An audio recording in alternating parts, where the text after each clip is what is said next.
Hola chicos, vamos ahora con el género Salmonella.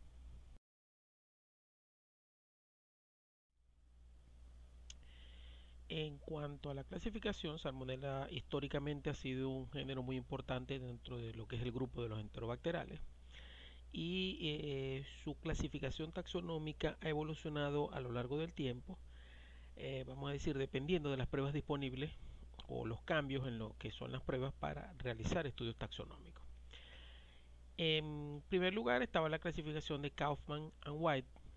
Esa es una clasificación, es la más antigua, es el esquema clásico que actualmente se utiliza todavía, que se, vamos a decir, clasifica las salmonelas en base a su grupo serológico, específicamente fórmula antigénica, o sea, combinación de antígeno O y antígeno H principalmente. Esa clasificación me dividía a las salmonelas en 5 grupos diferentes. Tenemos el grupo 1, que son las especies de salmonela, las que son muy típicas desde el punto de vista bioquímico, tienen más o menos una misma reactividad entre las pruebas bioquímicas. Las salmonelas del grupo 2, que son las salmonelas que son atípicas, que no dan las pruebas tradicionales que generalmente dan la salmonela, como vamos a ver más adelante. Tenemos el grupo Arizona, que era lo que se conocía como la salmonela grupo 3. Dentro del grupo 4 tenemos y 5 tenemos otras especies de salmonela que también son bioquímicamente atípicas. Generalmente las salmonelas, la mayoría de las que producen infecciones en el hombre, tienen un patrón bioquímico o una respuesta bioquímica ante las pruebas que es típico y son las que están clasificadas dentro del grupo 1. Mientras que dentro del grupo 2, 4 y 5 están clasificadas las que no concuerdan con ese patrón bioquímico de la mayoría de las especies de salmonela. Posteriormente, mediante técnicas de hibridación, se propone una nueva taxonomía donde las salmonelas se dividen en grupos de hibridación, como pueden ver acá: grupo 1, 2, el 3A, 3B, 4, 5 y 6, con una especie por cada grupo DNA. Las que afectan al hombre están todas ubicadas acá dentro del grupo DNA1, por lo tanto todas son salmonelas entéricas con diferentes serovariedades o serotipos. El grupo 2 es Salmonella salamae. Dentro del grupo 3A tenemos Arizonae y del 3B tenemos a la Salmonella di Arizonae. Y así tenemos Hautenae, Mongori, Indica, dependiendo del grupo de hibridación. Esto quiere decir que para hacer identificación o diagnóstico de salmonela en el laboratorio, yo debería tener técnicas de hibridación que me permitan determinar si pertenece al grupo 1, al grupo 4, 5, o sea, a cada uno de estos grupos, lo que complica a nivel de laboratorio desde el punto de vista práctico lo que es la identificación.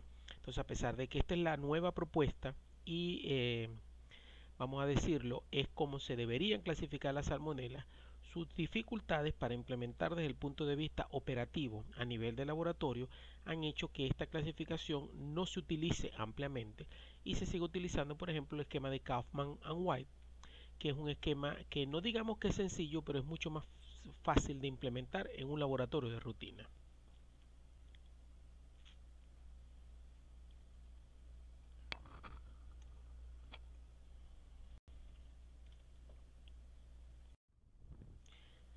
En cuanto a las características generales de este género, podemos decir que son bacilos gram negativos, anaeróbicos facultativos, móviles, que utilizan el citrato como fuente de carbono y tienen la capacidad también de utilizar la lisina como fuente de nitrógeno.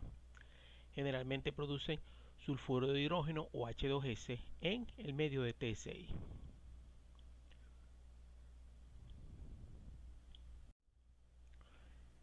En cuanto a su estructura antigénica, como toda enterobacteria, ellos poseen un antígeno somático O constituido por el lipopolisacárido de la pared celular.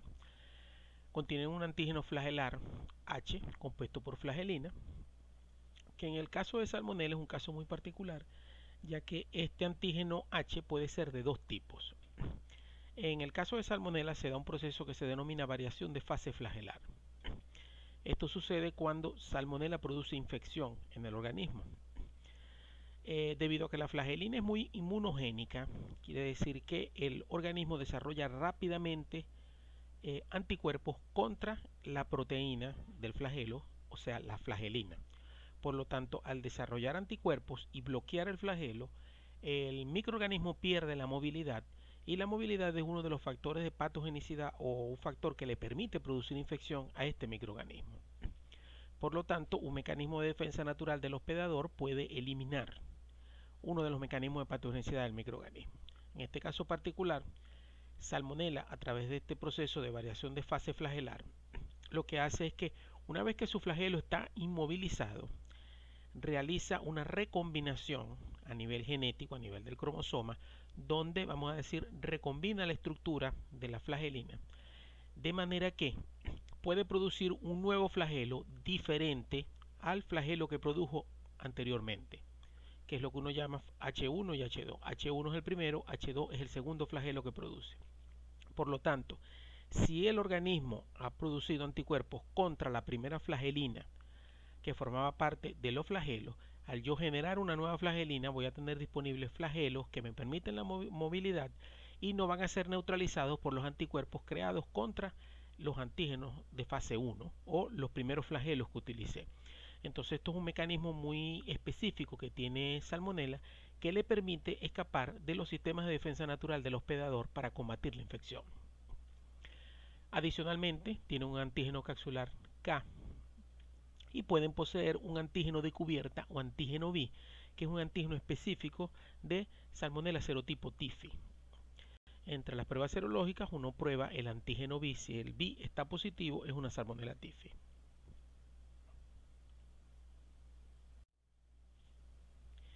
En cuanto a la epidemiología y transmisión, entre los diferentes serotipos de Salmonella hay más de 2000 serotipos de Salmonella. Algunos son patógenos exclusivos del hombre, como por ejemplo Salmonella typhi. Salmonella typhi es patógeno exclusivo del hombre, solo produce infecciones en el hombre. O sea que la transmisión es de una persona enferma a otra. Mientras que hay otros serotipos que están estrechamente asociados con ciertos hospedadores animales, como por ejemplo Salmonella serotipo gallinarum. Salmonella gallinarum se asocia específicamente a aves de corral, específicamente gallinas, y es donde produce, vamos a decir, las infecciones principalmente. Tenemos por ejemplo Salmonella serotipo Swiss, es una especie de Salmonella especializada y produce infecciones solamente en ganado suino, o sea, en cerdos. Los miembros del género pueden ser aislados a partir de muestras de heces, a partir de agua o alimentos contaminados, y se cree que el microorganismo no tiene un ciclo de vida libre en el ambiente. Es decir, el agua, alimento o heces contaminadas con el microorganismo son el vehículo de transmisión de la enfermedad. O sea que es una infección de tipo oral fecal que se adquiere por contacto con heces contaminadas o con agua y alimentos contaminados con salmonela. El microorganismo entonces no tiene un ciclo de vida libre en el ambiente, o sea, él no se multiplica en el ambiente, sino que permanece, vamos a decir, en estos vehículos hasta que entra en contacto con un hospedador susceptible para producir la infección. Salmonella históricamente siempre se ha considerado un contaminante de productos cárnicos y productos avícolas, o sea, de lo que es la carne y el pollo, por ejemplo.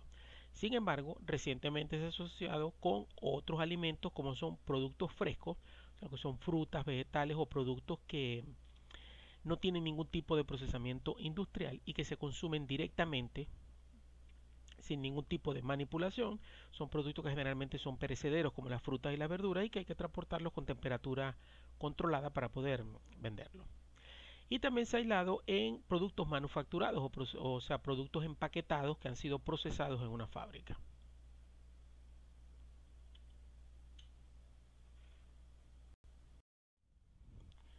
En cuanto a las infecciones producidas en el hombre por los miembros de este género, tenemos un espectro de infecciones como son, por ejemplo, la fiebre tifoidea, que es producida por Salmonella serotipo TIFI. Tenemos la fiebre paratifoidea producida por Salmonella serotipo paratifi. Podemos tener casos de septicemia, generalmente producidos por Salmonella cholera Swiss, así como casos de gastroenteritis producidos por la mayoría de los serotipos de Salmonella y cuadros de intoxicaciones alimentarias. Entonces, como pueden ver, el espectro de enfermedades o de infecciones en el hombre es bastante amplio. Es importante que diferenciemos dos tipos de cuadros que se presentan en las infecciones por Salmonella. Mientras que la fiebre tifoidea y paratifoidea se consideran que son las fiebres tifoideas, que tienen, vamos a decir, unas manifestaciones clínicas y unas características clínicas muy particulares, tenemos las otras infecciones que son producidas por las especies de Salmonella no tifoideas, o sea, son cuadros que no son una fiebre entérica o una fiebre tifoidea. En cuanto a las infecciones producidas por los microorganismos de este género, tenemos en primer lugar las fiebres entéricas. La vía de entrada o la manera de adquirir la infección es mediante la ingestión de agua o alimentos contaminados. Como les mencioné, es una infección de transmisión oral fecal. El periodo de incubación es de 2 a 21 días. En ocasiones se puede presentar una diarrea, pero una diarrea de corta duración, 2 a 3 días. Posteriormente a la diarrea, la bacteria toma vía linfática y sanguínea, produciendo sepsis en diferentes órganos del cuerpo, y es lo que se denomina una bacteriemia transitoria. O sea, el paciente ingiere el alimento o el agua contaminada, tiene un periodo de incubación de 2 a 21 días, puede o no puede presentarse una diarrea corta de 2 a 3 días. Posteriormente la bacteria atraviesa, ingresa por el intestino, llega a vía sanguínea y linfática y produce sepsis en diferentes órganos. Por lo tanto, se da una bacteriemia transitoria. Recuerden que bacteriemia no es más que la presencia o circulación de bacterias en sangre. Entonces, ¿qué sucede? El organismo pasa el intestino, llega a vía linfática o a vía sanguínea, circula en la sangre hasta que se dirige a ciertos órganos en el cuerpo, como son el hígado, vaso, médula ósea, etcétera, y de allí pasa la sangre a infectar el órgano, produciendo entonces un cuadro de sepsis. Recuerden que sepsis no es más que un proceso inflamatorio agudo que se da en el paciente en respuesta a la infección en múltiples sitios u órganos del cuerpo. Entonces, como les mencioné, ataca principalmente lo que es el hígado, lo que es el vaso y la médula ósea, y esto lo hace generalmente en las 2 primeras semanas, después de haber padecido al paciente la bacteriemia transitoria. Y posteriormente se produce una bacteriemia secundaria. Bacteriemia secundaria, ¿por qué? Porque el microorganismo comienza a multiplicarse en esos órganos y sale de esos órganos a invadir nuevamente o a circular nuevamente por sangre para seguir invadiendo otros órganos. Y es lo que se llama una bacteriemia secundaria. ¿Por qué? Porque es una bacteriemia que se produce, la presencia de bacterias en sangre se produce porque hay un órgano o un aparato, un sitio del organismo que está infectado, tiene un proceso infeccioso y está colocando bacterias en la sangre.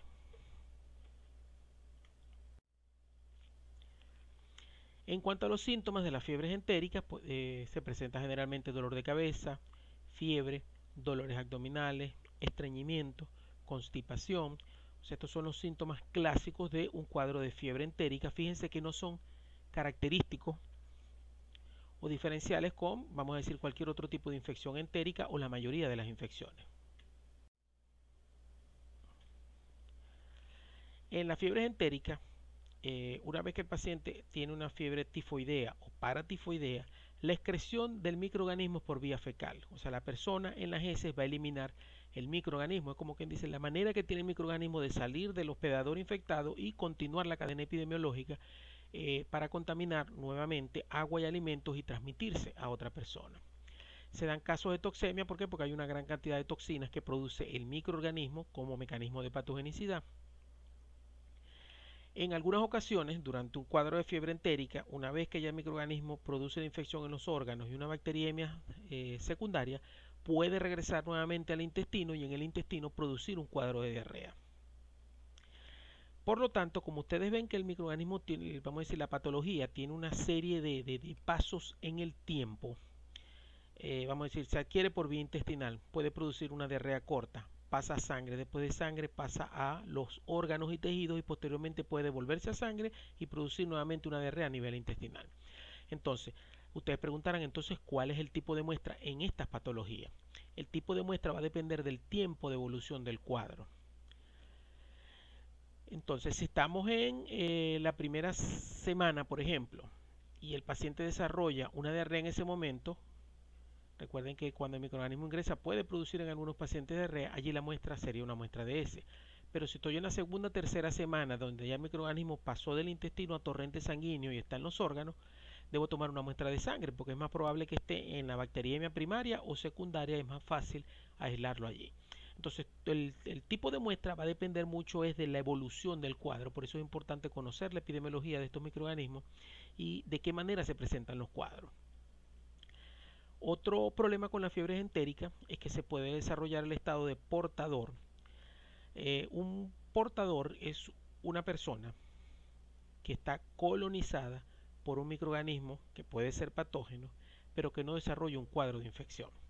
En el caso de salmonela es que la persona a nivel de vesícula biliar puede tener salmonela, pero esas salmonelas que están allí están colonizando la vesícula, o sea, están allí presentes, pero no producen infección en ese paciente. O sea, el paciente no sufre una salmonelosis, no sufre una fiebre entérica, no sufre ningún cuadro, sino que simplemente la salmonela está allí, en la vesícula biliar. Por supuesto, las secreciones biliares pasan al intestino contaminadas con salmonela y ese paciente va a estar excretando a través de las heces salmonela constantemente sin tener ninguna manifestación clínica. Por lo tanto, ese paciente se comporta como lo que se conoce como un portador sano o un portador asintomático. Vamos a decir, él no sufre una infección, pero sí es un reservorio para transmitir la infección a otros hospedadores susceptibles. No sucede solamente con salmonella, sucede con la mayoría de los microorganismos. Si ustedes recuerdan estafilococo aureus, por ejemplo, en personal de salud, personal de enfermería, personal médico, etcétera, muchas veces estafilococcus aureus se alberga o coloniza fosas nasales anteriores, no produce infección en la persona o el personal médico, y ese personal médico está constantemente transmitiendo la infección al resto del personal y a los pacientes que está atendiendo en el servicio. Entonces es básicamente igual. Entonces el estado de portador asintomático se da en muchos microorganismos, no solamente en salmonella. Y otra característica del microorganismo de la Salmonella typhi paratyphi es la dosis infecciosa. Es una dosis infecciosa muy baja, o sea, menos de 10 a la 3. 10 a la 3 es 1000. O sea, si yo tengo 1000 microorganismos o incluso menos microorganismos, por ejemplo 100, 200 microorganismos presentes en lo que voy a utilizar, ya sea agua o alimentos, puedo adquirir la infección. Entonces, esto de dosis infecciosa se toma en cuenta cuando en enfermedades infecciosas, valga la redundancia, se quiere saber qué tan favorable es que el microorganismo se transmita o no se transmita. Si la dosis infecciosa es alta, es menos probable que se transmita. ¿Por qué? Porque necesita una gran cantidad de bacterias para adquirir la infección. Mientras que los microorganismos que tienen dosis infecciosas bajas, como el caso de Salmonella, se transmiten más eficientemente. ¿Por qué? Porque la cantidad de microorganismos que necesito como inóculo inicial en el vehículo que va a utilizar el microorganismo para la transmisión es muy baja. O sea, con una pequeña cantidad ya la persona es capaz de adquirir la infección.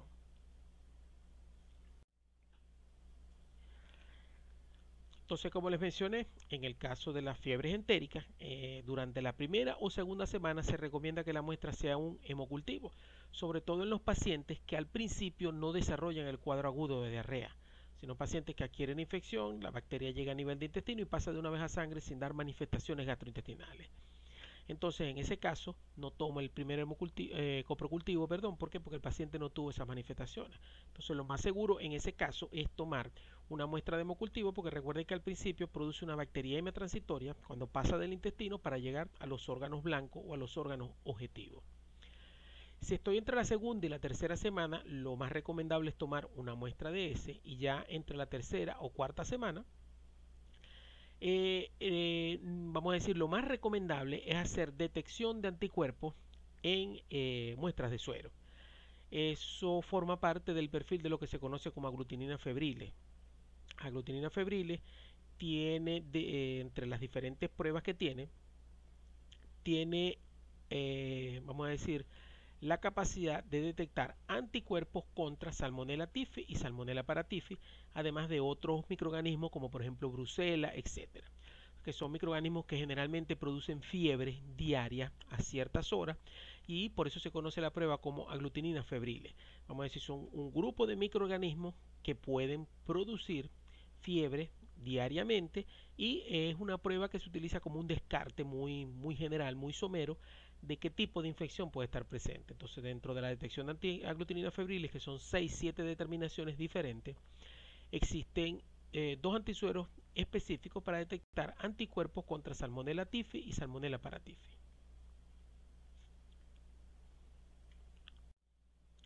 Acá tenemos otro cuadro clínico producido por las especies de Salmonella, como es la septicemia. El principal agente productor de septicemia, en el caso del género Salmonella, es Salmonella cholera suis. El microorganismo, como les he mencionado al principio, la mayoría de las especies de este género se adquieren por vía digestiva, o sea, agua y alimentos contaminados con el microorganismo, y como ya vimos, la dosis infecciosa es bastante baja, es bastante probable adquirir estas infecciones cuando el microorganismo está contaminado. Este microorganismo no produce cuadros gastrointestinales como en el caso anterior de las fiebres entéricas, sino que el microorganismo viaja por el torrente sanguíneo para producir un caso de septicemia. Presenta complicaciones graves que pueden llevar a la muerte del paciente y se presenta principalmente en pacientes inmunocomprometidos o con alguna enfermedad de base, como por ejemplo diabetes, cáncer, etc. Y los casos descritos son muy pocos, o sea, existen muy pocos casos de septicemia producida por Salmonella. Pero el 80, el 90% de las septicemias descritas por Salmonella son producidas, como les mencioné, por Salmonella cholera suis. Acá tenemos el otro cuadro clínico, la otra entidad clínica producida por este microorganismo, que les digo de una vez, es la más frecuente. O sea, Salmonella puede producir fiebres entéricas si la infección es producida por Salmonella typhi o Paratyphi. En algunas ocasiones puede producir septicemia y generalmente el microorganismo implicado es Salmonella cholera suis. Pero la mayoría, el 80-90% de los casos de infecciones por Salmonella son cuadros de gastroenteritis. Es el cuadro clínico más frecuente, como les mencioné, y es producido por muchos serotipos o la mayoría de los serotipos de Salmonella. La infección se desarrolla rápidamente de 8 a 48 horas después de ingerir el alimento o el líquido contaminado. El cuadro generalmente en la diarrea por Salmonella es autolimitante y puede pasar desapercibida. De pronto es un día de malestar estomacal y 1 o 2 días de diarrea y ya, se me olvidó que tenía diarrea. Se presenta principalmente en niños, personas en estado de hacinamiento, por ejemplo, hogares de cuidados de ancianos, cárceles, guarderías, etc. Y en personas desnutridas. Todos sabemos que los cuadros de desnutrición producen depresión o disminución del sistema inmune, lo que favorece la adquisición de infecciones. Si existen complicaciones en estos cuadros, son producto de una inadecuada respuesta del hospedador. Esto quiere decir que la mayoría de los cuadros de gastroenteritis producidos por Salmonella son autolimitantes, como les mencioné acá, o sea, es una diarrea de corta duración, 2-3 días con malestar, y posteriormente el sistema inmune se encarga de eliminar y controlar el microorganismo y se supera la infección. Por lo tanto, son cuadros que generalmente no requieren tratamiento con antimicrobianos, sino que, como la mayoría de los cuadros de diarrea o los cuadros entéricos producidos ya sea por virus, hongos o parásitos, lo principal es mantener el equilibrio hidroelectrolítico del paciente, o sea, evitar que el paciente se deshidrate, porque allí es donde vienen las complicaciones. De hecho, en el caso de Salmonella, en los casos de gastroenteritis por Salmonella, no se recomienda tratamiento antimicrobiano, ya que en muchas ocasiones se ha demostrado que el tratamiento con antibióticos, en lugar de favorecer o mejorar el cuadro del paciente y ayudarlo a resolver la infección, hace todo lo contrario, complica al paciente. O sea, complica al paciente y hace que sea mucho más difícil erradicar al microorganismo. Entonces la recomendación es no aplicar tratamiento antimicrobiano en los cuadros de gastroenteritis por Salmonella. Y el diagnóstico, por supuesto, como es una infección entérica, se realiza a través de una muestra de S mediante un coprocultivo.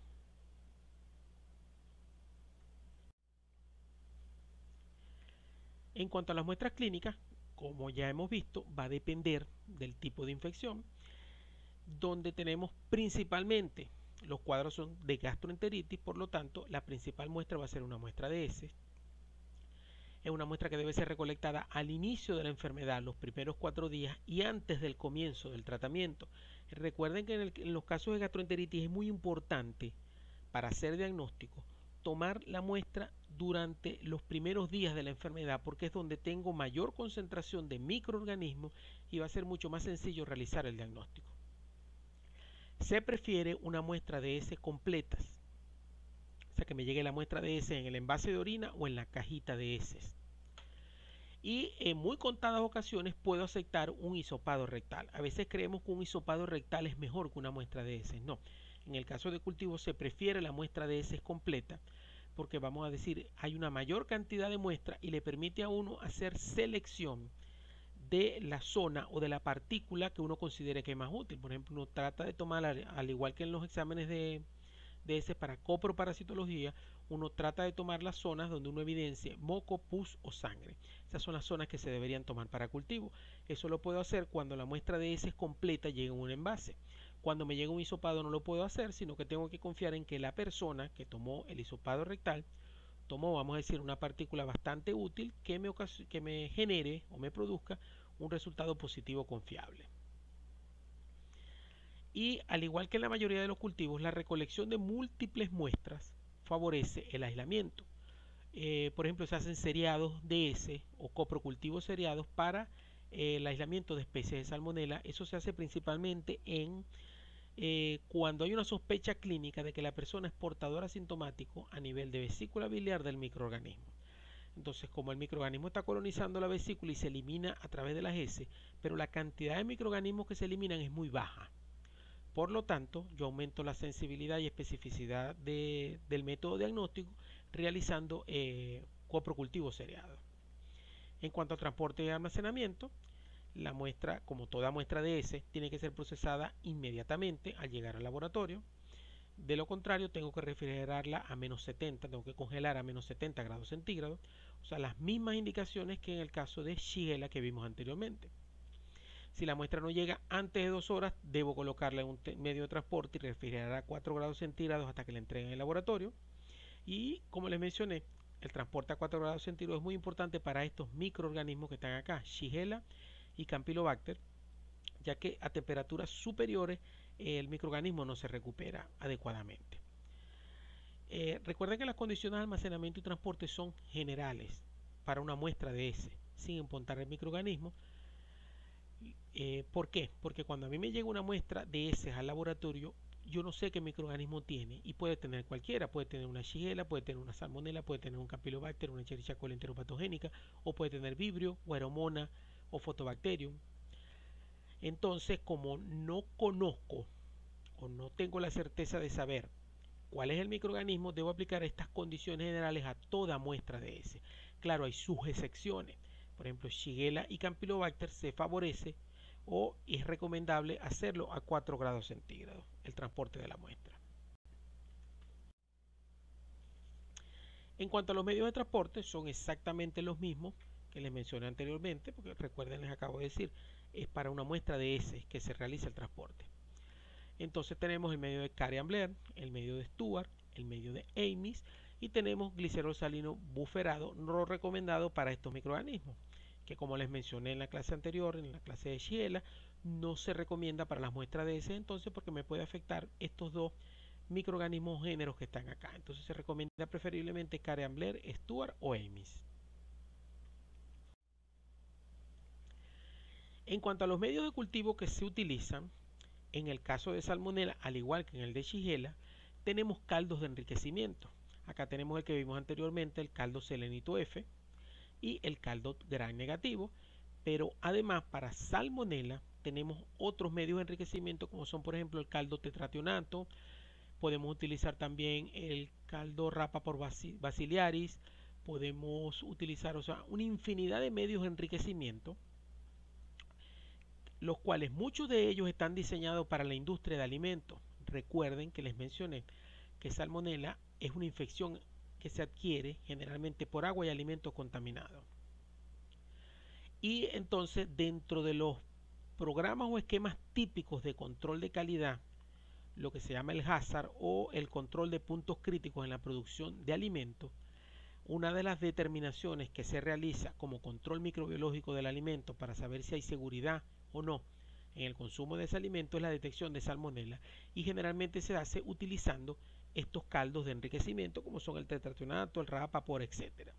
Entonces vamos a decir, hay toda una metodología montada en lo que es la industria de alimentos para, vamos a decir, controlar la presencia o ausencia de Salmonella en los alimentos, especialmente en los alimentos que están implicados como son carne de avícola, por ejemplo carne de pollo, carne de cerdo, carne en general, huevos, etc. Entonces, estos medios de enriquecimiento se utilizan para colocar directamente la muestra, y si recuerdan la definición de un medio de enriquecimiento, es el que inhibe o detiene el crecimiento de la flora normal y favorece el crecimiento del microorganismo de interés. En este caso, nuestro microorganismo de interés es Salmonella. Entonces, estos caldos o medios de enriquecimiento me disminuyen o inhiben el crecimiento de la flora normal y permiten que Salmonella se multiplique y aumente su cantidad, de manera que sea más fácil para mí detectar en el laboratorio. También utilizamos medios poco selectivos de propósito general, al igual que en Shigella, como es el agar McConkey, y medios moderada y altamente selectivos, como son el XLD o Xylosa lisina desoxicolato, Salmonella Shigella agar o SCA, el agar entérico de Hectoen y el agar bismuto sulfito. O sea, estos son generalmente los medios de cultivo que se pueden utilizar para aislamiento e identificación de especies de salmonela a partir de una muestra de heces, o se utilizan también para aislamiento a partir de alimentos. Fíjense que son básicamente los mismos medios de cultivo que se utilizan en el caso anterior, en el caso de Shigella. Entonces, cuando uno tiene una muestra de heces o un alimento que utiliza estos medios, uno detecta al mismo tiempo los dos microorganismos. En cuanto al aislamiento e identificación del microorganismo, tenemos que a partir de una muestra de heces yo voy a sembrar directamente un caldo de enriquecimiento, sea Rapaport, tetrationato, selenito F, o sea, cualquiera de los medios de enriquecimiento para salmonella. Voy a incubar de 6 a 12 horas, 35 grados centígrados en aerobiosis. Una vez transcurrido este tiempo, a partir de este caldo, voy a hacer un subcultivo a medios sólidos de McConkey, SCA, XLD. Si no tengo SCA y XLD, puedo utilizar agar entérico de Hectoen, puedo utilizar bismuto sulfito, o sea, cualquiera de los medios sólidos selectivos para salmonella. Entonces, estas placas subcultivadas a partir del repique del caldo selenito F, las voy a incubar a 35 grados, 18 a 24 horas en aerobiosis. Adicionalmente, yo debo directo, a partir de la muestra, debo sembrarla en McConkey, SCA, XLD, bismuto, etcétera, cualquier medio sólido para salmonella, y voy a incubar 35 grados centígrados de 18 a 24 horas en aerobiosis. O sea que a partir de una muestra de heces yo voy a subcultivar estos medios de cultivo que están acá. Fíjense que es importante siempre utilizar un medio básico como es el McConkey, que no es selectivo para salmonella, no es altamente selectivo, en combinación con medios altamente selectivos o moderadamente selectivos para salmonella, como son SCA, XLD, agar entérico de Hectoen, bismuto sulfito agar, etc. ¿Por qué? Porque en estos medios altamente selectivos, en ocasiones, muy esporádicamente, pueden haber especies de salmonella que no crezcan en esos medios, pero que sí puedan crecer en el medio basal o el menos selectivo, como es el caso del McConkey. Entonces siempre hay que combinar un medio basal o poco selectivo con medios altamente selectivos. Entonces, en cuanto al procesamiento de una muestra de heces, una vez llega al laboratorio, yo siembro directamente estos medios de cultivo y adicionalmente voy a sembrar el caldo de enriquecimiento, pudiera ser un caldo selenito F. Estas placas las voy a incubar hasta el otro día, el selenito de 6 a 12 horas. Una vez transcurrido ese tiempo, del selenito voy a subcultivar las mismas placas que sembré de la muestra original. Por lo tanto, voy a tener dos sets de placas para leer al día siguiente. Estas las marca uno como placas originales porque vienen directamente de la muestra, mientras que estas son las placas del repique. ¿Por qué? Porque vienen del subcultivo del caldo de enriquecimiento. Algo muy importante con el caldo de enriquecimiento es respetar los tiempos de incubación. En el caso del caldo selenito F se dice que la incubación debe ser de 6 a 12 horas. ¿Por qué? Porque vamos a decir, el medio de cultivo está diseñado para inhibir el crecimiento de la microbiota normal solamente en un periodo de 6 a 12 horas. Posteriormente a las 12 horas, la microbiota normal comienza a crecer porque vamos a decir, se pasa el efecto inhibidor del medio de cultivo, comienza a crecer y puede crecer en mayor cantidad que el patógeno que estoy investigando, en este caso Salmonella o Shigella, porque es el mismo que utilizo, y al multiplicarse y estar en mayor cantidad me va a dificultar o me va a imposibilitar a mí detectar al microorganismo patógeno en los medios de cultivo. Entonces es muy importante el tiempo de incubación de los caldos de enriquecimiento. Hay que seguir las instrucciones dependiendo del tipo de caldo. Este tiempo que está acá es específico para caldo selenito F. Entonces es muy importante que yo siembre el caldo y a las 6 horas o a las 12 horas máximo yo debería estar subcultivándolo en placa. Entonces estamos claros acá con lo que es el procesamiento de una muestra de S, y que a la final, después del enriquecimiento, voy a tener unas placas que voy a considerar que son las placas del repique y unas placas que voy a considerar que son las placas originales. Voy a tener dos C de placas, las originales y las que provienen del caldo de enriquecimiento. Entonces acá tenemos, por ejemplo, en Agar McConkey, Salmonella me puede dar dos tipos de colonia, los dos tipos de colonia que puede observar en un medio de McConkey. La mayoría de las especies de Salmonella y los serotipos más comunes implicados en cuadros de gastroenteritis producen esta colonia que está acá, una colonia no fermentadora de la lactosa. Mientras que algunas especies de Salmonella, muy pocas especies, incluyendo Salmonella grupo 3, ellas pueden producir colonias fermentadoras de la lactosa. Entonces, por, vamos a decir, conveniencia operativa de trabajo en el laboratorio, uno generalmente, a partir de una placa de McConkey, toma únicamente las colonias no fermentadoras de la lactosa como sospechosas de Salmonella. Mientras que la mayoría de los miembros de la microbiota normal intestinal me dan este tipo de colonias, por lo tanto no las tomo en cuenta para Salmonella, a expensas de poder perder una Salmonella grupo 3, que es la que me da este tipo de colonia, pero tengo la ventaja de que a ella la puedo aislar y diferenciar en los otros dos medios de cultivo para Salmonella, como son CCA y XLD. Por lo tanto, la conducta a seguir en el caso de las placas de McConkey es: toda colonia no fermentadora de la lactosa yo puedo sospechar de Salmonella. En cuanto a la placa de Salmonella Shigella agar, tengo diversidad de colonias. Por ejemplo, yo puedo tener colonias no fermentadoras de la lactosa sin H2S y sospecho de Salmonella. Puedo tener colonias no fermentadoras de la lactosa con H2S y puedo sospechar de Salmonella. Y no tengo la imagen acá, no la pude ubicar. Puedo tener colonias fermentadoras de la lactosa con H2S y puedo sospechar de Salmonella grupo 3. Por lo tanto, en el caso del SCA, las colonias sospechosas de Salmonella son colonias fermentadoras de la lactosa con H2S o colonias no fermentadoras de la lactosa con H2S o sin H2S. Entonces, que es importante que ustedes sepan que en el McConkey yo sospecho de Salmonella cuando observo colonias no fermentadoras de la lactosa. Pero en el SCA yo sospecho de Salmonella cuando observo colonias fermentadoras de la lactosa con H2S o no fermentadoras de la lactosa con H2S o sin H2S. Acá tenemos el medio XLD, en el medio silosalicina desoxicolato, cuando sospecho yo de la presencia de una Salmonella. Cuando veo colonias rojas sin H2S, como en este caso, o cuando veo colonias rojas con H2S, o cuando observo colonias amarillas con H2S. Entonces, en estos tres casos, yo puedo sospechar de Salmonella. Entonces, recuerden que cuando se hace la lectura de un coprocultivo, uno va medio de cultivo por medio de cultivo buscando los enteropatógenos. Entonces, esto que está acá lo tienen que unir con lo que ya saben de Shigella.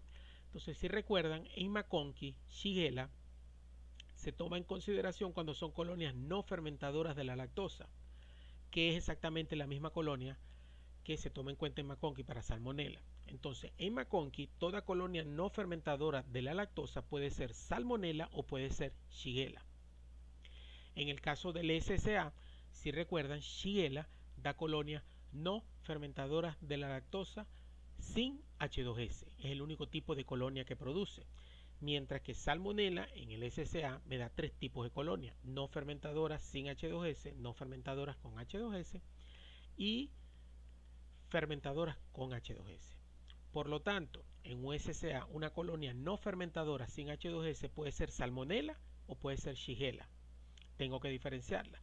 Mientras que una colonia fermentadora con H2S pudiera ser una Salmonella y una colonia no fermentadora con H2S pudiera ser Salmonella. Lo mismo sucede en el XLD. Recuerden que Shigella en XLD da colonias rojas sin H2S, igual que estas salmonelas que están acá. Por lo tanto, un XLD con colonias rojas sin H2S pudiera ser una salmonela o una Shigella.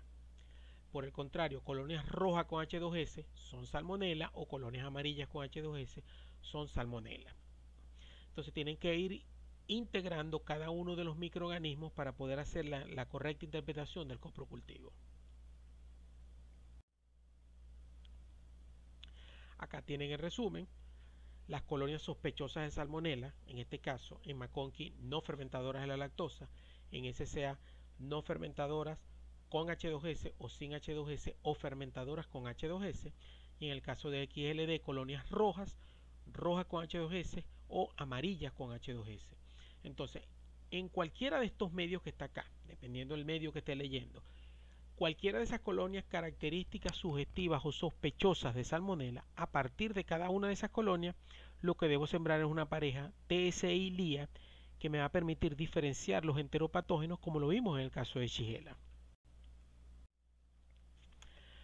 Entonces, salmonela, la mayoría de las salmonelas, casi todas las salmonelas que aislamos a nivel de producción de infección gastrointestinal en un coprocultivo, tienen esta característica, un TCI taco ácido, bisel alcalino, con gas, sin H2S, y producen un LIA que es taco alcalino, bisel alcalino, pueden producir gas y pueden producir H2S.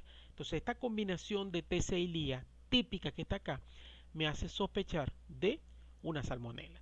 Quiere decir que yo vengo de cualquiera de las colonias, a esa colonia sospechosa de salmonela le coloco un TCI LIA y obtengo esta combinación, estoy en presencia probablemente de una salmonela.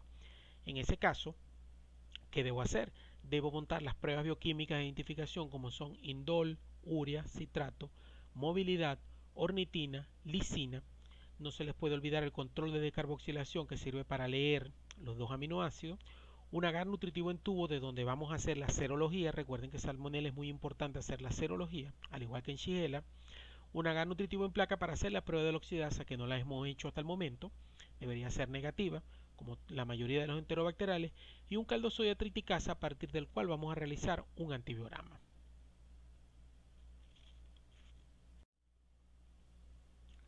Acá tenemos otra posible combinación que produzcan las especies de salmonela. Acá tenemos un TCI taco ácido, bisel ácido con gas, con H2S, y el LIA es alcalino-alcalino, puede tener gas y puede tener H2S. Entonces resulta que esta combinación que tengo acá me le dan a mí las especies de salmonela que pudieran, por ejemplo, fermentar un carbohidrato como es la lactosa, que es el que está presente en SCA, en McConkey y en SCA, o fermentar la lactosa también presente en el XLD. Entonces, por lo general, esto que está acá se sospecha que es una salmonela grupo 3, que son las que fermentan los carbohidratos y me dan colonias fermentadoras con H2S o amarillas con H2S en los medios selectivos para salmonela. Entonces, una vez que yo veo esta combinación TCI-LIA, puedo sospechar de una salmonela grupo 3 y aplico las pruebas bioquímicas como son indol, urea, citrato, movilidad, ornitina, lisina. El control de carboxilación, agar nutritivo en tubo para la serología, agar nutritivo en placa para realizar la oxidasa y caldo soya triticasa para el antibiograma. Acá tenemos otra posible combinación de salmonela. Recuerden que salmonela es un grupo bastante heterogéneo, donde tenemos las tifoideas, las no tifoideas, y hay diferentes, vamos a decir, combinaciones TCI-LIA para el microorganismo. No como en el caso de Shigella, que es muy sencillo, donde yo tengo un TCI taco ácido bisel alcalino sin gas sin H2S y un LIA taco ácido bisel alcalino sin gas sin H2S. Produce básicamente una sola combinación TCI-LIA. En el caso de salmonella se producen varias combinaciones. Acá tenemos, por ejemplo, TCI taco ácido bisel alcalino sin gas sin H2S y un LIA taco alcalino bisel alcalino sin gas y sin H2S. Esto es lo que se conoce como las salmonelas no productoras de H2S. O sea, la mayoría, el 80, el 90% de las salmonelas producen H2S y tenemos los TCI, las combinaciones TCI LIA que vimos anteriormente. Este es un pequeño grupo que en ocasiones no tiene la capacidad de producir sulfuro de hidrógeno o H2S y vemos esta combinación TCI LIA. ¿Cuál es la conducta? Exactamente la misma. Montar las mismas pruebas bioquímicas, agar nutritivo para la serología, para la oxidasa y un caldo soya para el antibiograma. O sea, lo que cambia es la combinación TCI LIA, pero el procedimiento es exactamente igual. Acá tenemos entonces en resumen las tres combinaciones TCI LIA que me pueden dar a mí las especies de salmonela. Tenemos acá, la mayoría de las salmonelas van a tener esta combinación que está acá. Taco ácido, bisel alcalino con H2S con gas, con un LIA taco alcalino, bisel alcalino con H2S y con gas. ¿Y qué hago? Monto la batería bioquímica. Tenemos también la combinación que es muy poco frecuente, que es esta que está acá para la salmonela grupo 3, donde es taco ácido, bisel ácido con gas y H2S en el TCI, y el LIA es taco alcalino, bisel alcalino con gas y con H2S. Y tenemos la otra combinación poco común, que es para las salmonelas no productoras de H2S, donde tenemos taco ácido, bisel alcalino con gas sin H2S y un LIA alcalino-alcalino con o sin gas y sin H2S. Fíjense que entonces estas son las tres combinaciones posibles de salmonela. Cuando yo veo esas tres combinaciones puedo sospechar de una salmonela y simplemente se utilizan o se montan las pruebas bioquímicas que les he mencionado desde el principio para identificación de especies de salmonela.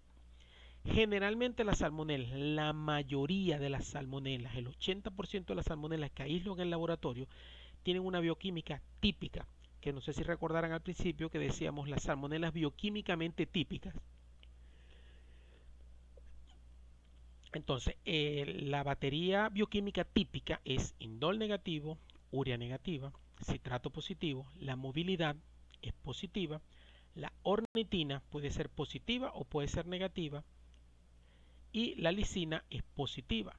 Solamente salmonella serotipo paratifi es negativa para la lisina y todas dan la prueba de la oxidasa negativa.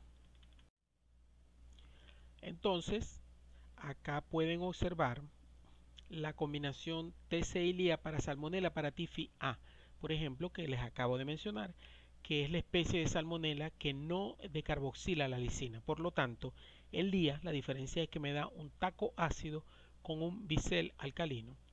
Y el TCI es taco ácido, bisel alcalino sin H2S y generalmente no producen gas o pueden producir gas en ocasiones. Pero si ustedes miran esta combinación TCI-LIA, se parece mucho, sobre todo cuando esta salmonela no produce gas, a la de Shigella, que es exactamente igual. Entonces, cuando uno trabaja a nivel de laboratorio y yo veo esta combinación de TCI-LIA sin gas, yo puedo decir o salmonella paratifia o Shigella. Por lo tanto, debo montar las pruebas bioquímicas que me permitan diferenciar estos dos microorganismos. Quiero que tengan claro que la combinación TCI-LIA que se utiliza de rutina a nivel de tracto gastrointestinal es para descartar grupos de microorganismos. O sea, no es para hacer diagnósticos, sino para eliminar microbiota normal. Recuerden que es una muestra que está cargada con una gran cantidad de microorganismos. O sea, allí vamos a encontrar toda la microbiota intestinal del ser humano. Por eso utilizamos medios selectivos casi que específicos para cada uno de los patógenos en un coprocultivo. Fíjense que tenemos medios SCA y XLD que son exclusivos de Salmonella y Shigella. Posteriormente van a ir viendo que, por ejemplo, yo puedo utilizar un TCBS, que es un medio de cultivo específico para especies de vibrio. Puedo utilizar un DATA, que es un medio de cultivo específico para especies de Aeromona. Puedo utilizar un medio CIN, Sexualidin irgasano biosina, que es específico para Yersinia enterocolítica. Puedo utilizar, por ejemplo, un CBM, un Campivac modificado, que es específico para Campylobacter. O sea, para cada uno de los enteropatógenos tengo un medio selectivo que me lo permita aislar e identificar a él eliminando la flora normal, porque hay mucha flora normal. A pesar de eso, siempre vamos a observar que en los coprocultivos, a pesar de que las colonias parezcan de salmonela, a veces no son salmonela y ocurre en la mayoría de los casos. yo puedo tener, por ejemplo, este TCI que está acá, esta combinación TCI-LIA, que me sugiere que es una salmonela de las que sale principalmente todos los días, y resulta que cuando yo monto la batería bioquímica no era una salmonela, puede ser un Proteus, por ejemplo, Proteus mirabilis, que es miembro de la flora normal. Entonces, a pesar de eso, lo más frecuente es que se aísle microbiota normal a los enteropatógenos. Entonces, el TCI-LIA tiene la principal función es de descartar todos los microorganismos que puedan formar parte de la flora normal y trabajar únicamente con los probables patógenos a los cuales voy a identificar. Entonces, es la función principal que tiene el TCI-LIA, la combinación TCI-LIA dentro del laboratorio.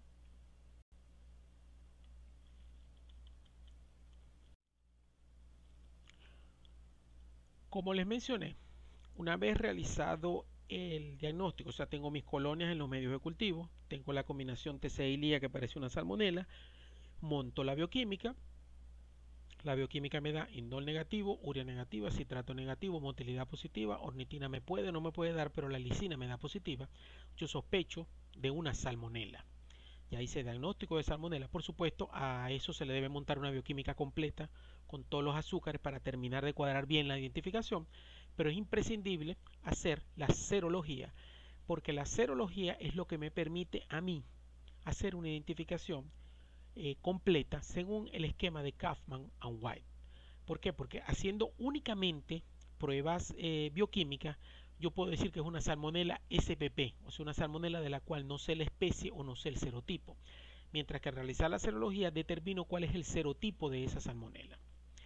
Entonces, para hacer la serología, lo primero que se prepara es una suspensión densa del microorganismo. Recuerden que cuando montamos la bioquímica para salmonela, sembramos un agar nutritivo en tubo, en un medio basal simple, sin indicadores, sin carbohidratos, a partir del cual voy a tomar ese crecimiento para preparar una suspensión densa o fuerte de ese microorganismo en solución salina para poder hacer todas las pruebas serológicas. Lo primero que se hace es que se prueba un antisuero polivalente donde están todos los grupos O más el antígeno de superficie que es el B.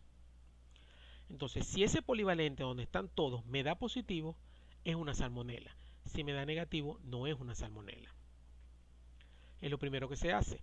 Entonces, una vez que este polivalente O más BI me da positivo, debo probar los antisueros específicos del polivalente que da positivo. O sea, el polivalente va del serotipo A al I más el BI. Si me da positivo, debo probar el A solo, el B solo, el C, el D, el E, el F y el BI. ¿Para qué? Para ver con cuál de ellos me dio. Entonces, supongamos que me da con el B. Ya yo sé que es una salmonela del grupo B. Entonces, una vez que yo determino que es del grupo B, debo probar todos los individuales de ese grupo B. Y esos individuales incluyen los O e incluyen los flagelares de fase 1 y de fase 2. Por lo tanto, allí comienza uno a hacer todas las pruebas serológicas para determinar los específicos del O. Posteriormente hago antígeno flagelar, supongamos que me den el Z. Tengo que hacer una inhibición de fase flagelar, procedimiento que se hace en el laboratorio para obligar a la salmonela a que exprese el flagelo de fase 2 y determinar el grupo serológico de ese flagelo de fase 2 y de esa manera obtener la fórmula antigénica completa del microorganismo, o sea, cuáles son los O presentes, los H1 y los H2.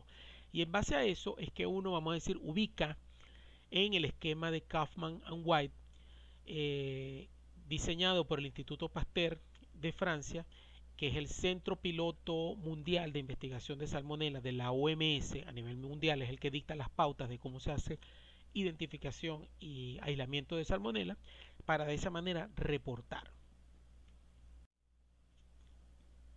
Entonces aquí tienen el ejemplo. Supongamos que está positivo para el C. Pruebo los O individuales del C. Pruebo los H de fase 1 y de fase 2 pertenecientes al serogrupo y como reporto género Salmonella, especie Enteristidis, recuerden que hay una sola especie, y dependiendo de la fórmula antigénica, al buscar en la tabla, yo puedo determinar si el serotipo, si es serotipo Pomona, si es serotipo Habana, si es Empol, etc. acá tenemos, fíjense, este que está es el manual, fórmula antigénica para las 0 variedades de salmonela, novena edición, que es la última del año 2007, de la Organización Mundial de la Salud y el Instituto Pasteur.